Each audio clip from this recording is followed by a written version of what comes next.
વડોદરા એરપોર્ટના વિકાસને લઈને મહત્વપૂર્ણ જાહેરાતો સામે આવી છે।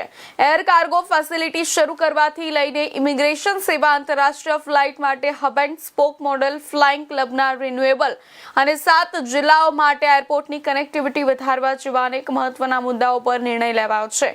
વડોદરા એરપોર્ટને રાજ્યના મહત્વના એવિએશન હબ તરીકે વિકસાવવાના પ્રયાસોને વધુ ગતિ મળી રહી છે। વેપાર, ઉદ્યોગ અને મુસાફરોને ધ્યાનમાં રાખીને એરપોર્ટ પર એર કાર્ગો ફેસિલિટી શરૂ કરવાની પ્રક્રિયા હાથ ધરવામાં આવી છે। હાલ એર કાર્ગો સુવિધાના અભાવે વડોદરા અને આસપાસના ઉદ્યોગોને માલની હવાઈ હેરફેર માટે 100 કિલોમીટરથી વધુ અંતર કાપીને અન્ય એરપોર્ટ સુધી જવું પડે છે। નવી કાર્ગો સેવા શરૂ થતા સમય અને ખર્ચ બંનેમાં નોંધપાત્ર ઘટાડો થવાની અપેક્ષા છે। આ સાથે વડોદરા એરપોર્ટને આંતરરાષ્ટ્રીય ફ્લાઇટ માટે હબ એન્ડ સ્પોક મોડલ સાથે જોડાવાની દિશામાં પણ કામગીરી શરૂ કરવામાં આવી છે, જેના કારણે વડોદરાથી દેશના મોટા એરપોર્ટ મારફતે આંતરરાષ્ટ્રીય ગંતવ્યો સુધી મુસાફરી વધુ સરળ બનશે।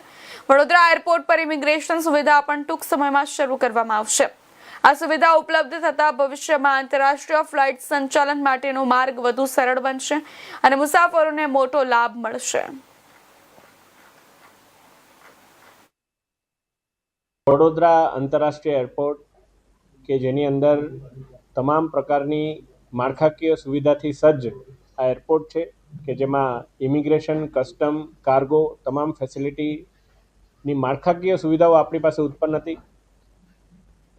ગત અઠવાડિયે માનનીય કેન્દ્રીય મંત્રી શ્રી રામ મોહન નાયડુજી જ્યારે આવ્યા ત્યારે આપણા ઔદ્યોગિક જે સંગઠન છે FGI અને અમારી એરપોર્ટ એડવાઇઝરી કમિટી સાથે મળી અમારા એરપોર્ટ ડાયરેક્ટર શ્રી અને તમામ ચૂંટાયેલા પ્રતિનિધિશ્રીઓ, અમારા મંત્રીશ્રી અને તમામે અમે ચર્ચા કરી કે કઈ પ્રકારે વડોદરા એરપોર્ટને વહેલામાં વહેલી તકે એર કાર્ગો ફેસિલિટી શરૂ થઈ શકે, કારણ કે વડોદરા મધ્ય ગુજરાત એ ઔદ્યોગિક ક્ષેત્રે ખૂબ જ મહત્ત્વનું સ્થાન ધરાવે છે અને અત્યારે ઘણા આપણા કાર્ગો કન્ટેનર્સ 100 કિલોમીટર કરતાં પણ વધારે દૂરથી એર કાર્ગો પોતાનું ઓપરેટ કરાવવા જઈ રહ્યા છે। એનાથી એ લોકોને માનવબળ અને ઘણા બધા ખર્ચનું એમને નુકસાન ભોગવવું પડતું હોય છે।